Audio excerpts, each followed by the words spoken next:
Hello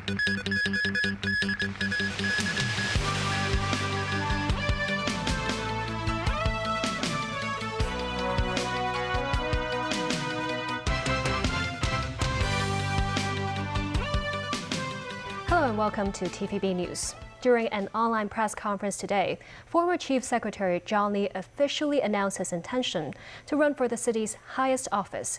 Lee said he will listen to the people's views and will actively recruit talents to join his team. Kim Long has a top story. I now announce my decision to stand for the election for the sixth-term Chief Executive of the Hong Kong Special Administrative Region. One day after the State Council approved his resignation, John Lee officially launched his election campaign with the slogan, "Starting a new chapter for Hong Kong together." Lee said the coming 5 years will be key for the city to move toward peace and prosperity. This decision is made out of my loyalty to my country, my love for Hong Kong, and my sense of duty to Hong Kong people. I'm confident that I will rise up to the greatest challenge in my public service career, if successfully elected. Lee said he intends to focus on 3 policy areas to resolve issues based on a result-oriented approach, to increase Hong Kong's overall competitiveness, and to consolidate a firm foundation for Hong Kong's development.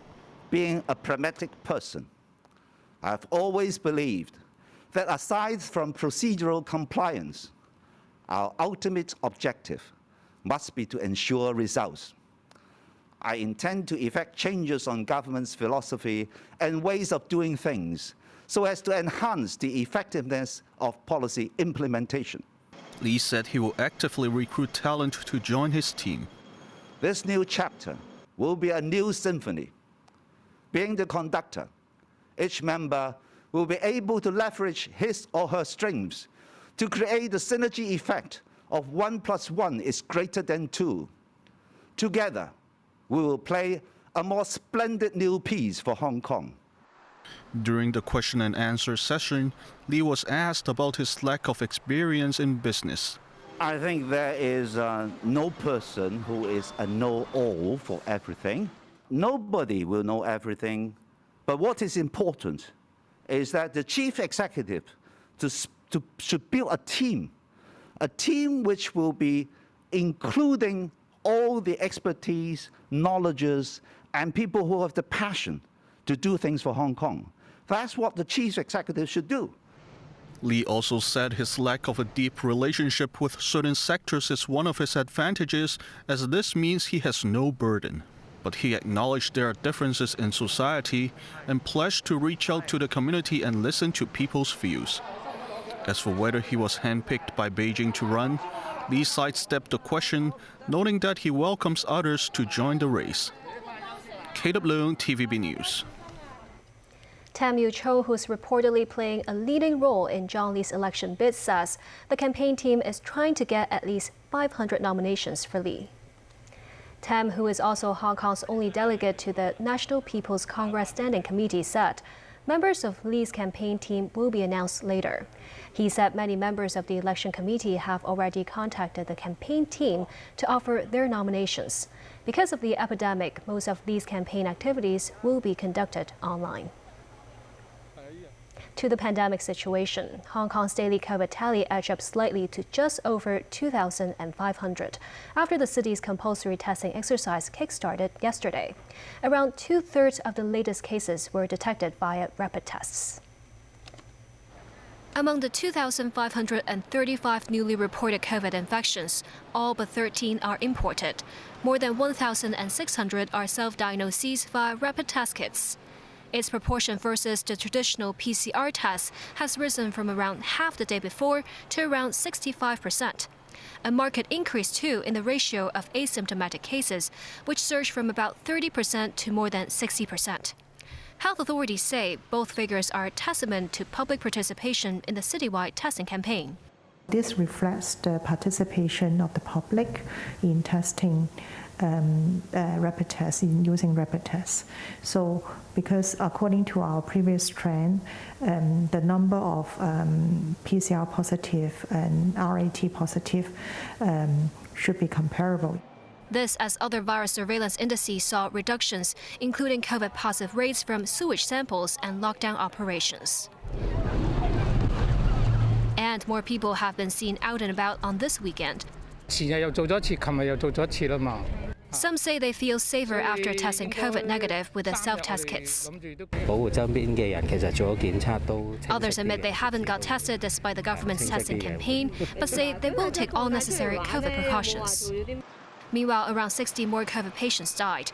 The youngest COVID-related fatality in the city's public hospitals was a 58-year-old cancer patient whose tumor has spread to the brain. Having experienced difficulty in breathing late last month, he tested COVID positive at the emergency department. As his health condition deteriorated, he passed away on Friday afternoon. Jackie Lin, TVB News. As the city entered its second day of the voluntary mass self-testing exercise, Chief Executive Carrie Lam expressed her relief that the rise in COVID cases found after the first day has not been exponential. Chrissy Khan reports. Hong Kong's fifth wave of COVID-19 has been stabilizing with less than 3,000 positive cases over the past few days. Speaking at the regular pandemic briefing, Chief Executive Carrie Lam said the number of RAT positive cases went up after the first day of the voluntary self-testing exercise. But no exponential growth could be observed.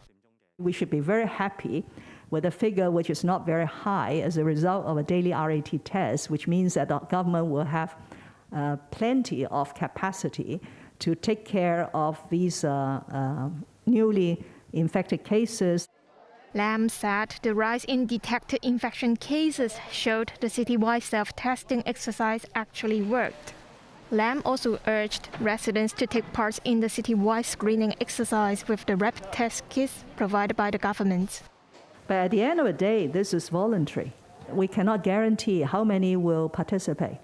Actually, by now, you should know that even if it is mandatory, just like the restriction testing declaration, there are still non-compliance cases. This is the Hong Kong society. People treasure a lot their freedom to do one thing or to do another thing. She said the social distancing measures will be relaxed after Easter as planned if the number of positive cases keeps going down. The chief executive also revealed the government will return the public housing blocks, which have been converted into isolation or quarantine facilities, to the affected residents, given there is no significant increase in infections after the 3-day RAT screening exercise. Lam also said she intends to stop holding the daily pandemic briefing if the city's daily COVID infection tally drops below 1,000. I'm happy to meet with you every day, but if there isn't much to ask about, you may also get tired. I really hope that I can disappear from this sort of scenario as soon as possible. Christy Khan, TVB News. Hong Kong students will be required to take regular rapid antigen tests after face-to-face classes resume later this month. Secretary for Education Kevin Yeung says if students are COVID screened regularly, schools will not have to be suspended, even when there are sporadic infections. Supporting the idea, Chung Yong-pong, honorary chairman of the Aided Primary School Heads Association, suggests letting vaccinated students get tested less frequently than their unvaccinated peers. Authorities have planned to have primary 4 to 6 students resume half-day in-person classes first after the Easter holiday. That's followed by primary 1 to 3 students, senior secondary students, and kindergarteners in May. The police have arrested 3 men on suspicion of fraud for allegedly helping others to cash out the $5,000 consumption vouchers. The 3 men aged from 33 to 45 were arrested in Mong Kok, Sham Shui Po, and Cheung Kwan O yesterday. The police said the trio posted on social media and claimed that they could help people convert the e-vouchers into cash by charging a fee. Police officers believe some people may have already cashed out their vouchers successfully. They warned the public that they might have committed conspiracy to defraud if they created fake transaction records with shops in order to convert the e-vouchers into cash. Freelancers and the self-employed working in the film industry could apply for one-off financial assistance of $10,000 starting next Tuesday. The scheme is part of the government's latest anti-epidemic fund, aiming to help the film sector retain talent and support workers affected by social distancing measures. Applicants should have participated in the production of at least one Hong Kong movie in the past 2 years. The Federation of Hong Kong Filmmakers will help process the applications over the 3-week period and disperse the handouts.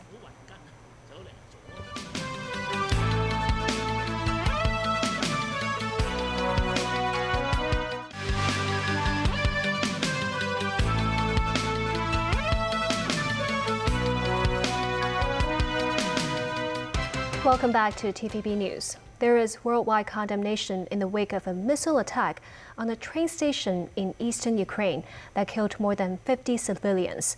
Ukrainian President Volodymyr Zelensky says he wants a tough global response to the act. Alan Bognia reports. Протягом дня в лікарнях померли ще. His voice laced with anger, Ukrainian President Vladimir Zelensky said this is another war crime committed by Russia. Everyone responsible for this must be brought to justice. About 4,000 people were in and around the station in Kramatorsk, where trains were evacuating civilians westward, fleeing an expected Russian offensive.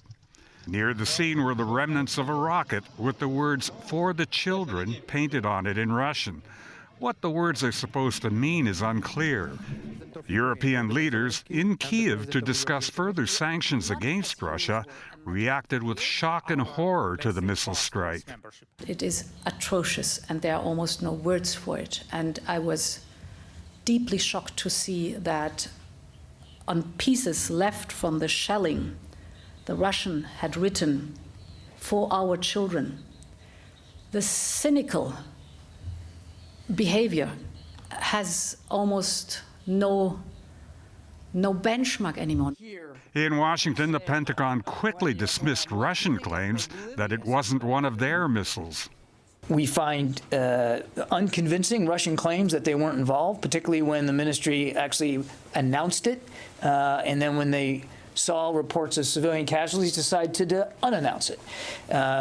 So our assessment is that this was a Russian strike.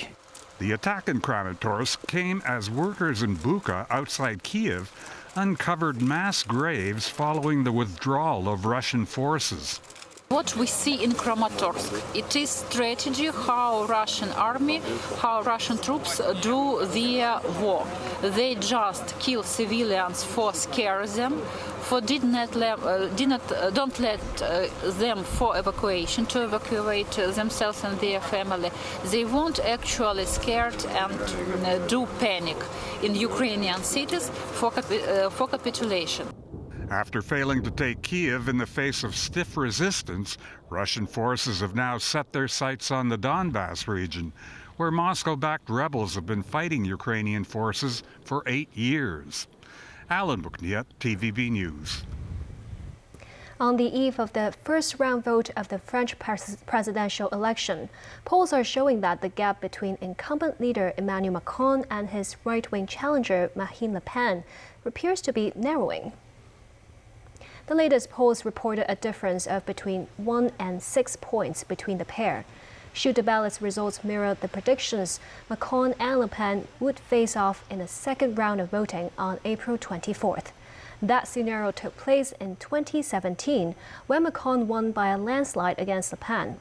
Macron has been highlighting the fact that unemployment has dropped from 10% to 7.4% during his time in office. Le Pen has made improving people's purchasing power the focal point of her campaign. Judge Ketanji Brown Jackson said her confirmation as the first black woman to the U.S. Supreme Court was a moment the whole country could be proud of. President Joe Biden and Vice President Kamala Harris also paid tribute to Jackson on the White House lawn. Daniel Rao tells us more. Judge Ketanji Brown Jackson will take the bench in the U.S. Supreme Court later this year, becoming the first ever black woman to do so in American history. She is set to fill the seat of retiring Justice Stephen Breyer. Jackson reflected on the achievement in a speech on the White House lawn a day after her nomination was approved by the Senate. It has taken 232 years and 115 prior appointments for a Black woman to be selected to serve on the Supreme Court of the United States.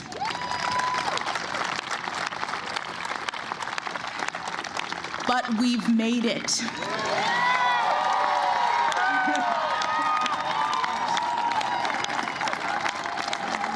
We've made it, all of us, all of us. US President Joe Biden and Vice President Kamala Harris paid tribute to the history-making Jackson.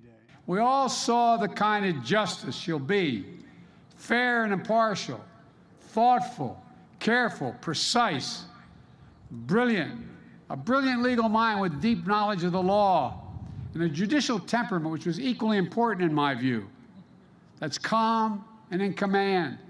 President George Washington once referred to America as a great experiment, a nation founded on the previously untested belief that the people, we the people, could form a more perfect union. And that belief has pushed our nation forward for generations. And it is that belief that we reaffirmed yesterday through the confirmation of the first Black woman to the United States Supreme Court.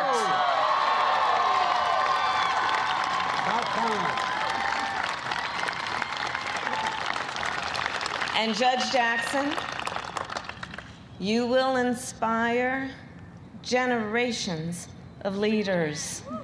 The US Supreme Court will still have a 6-3 Conservative balance following the arrival of Jackson. But 4 women will be on the court at one time. Jackson will remain on the Court of Appeals for the District of Columbia Circuit until she takes the bench at the Supreme Court. Daniel Rowell, TVB News. And that's the news. Thank you for watching.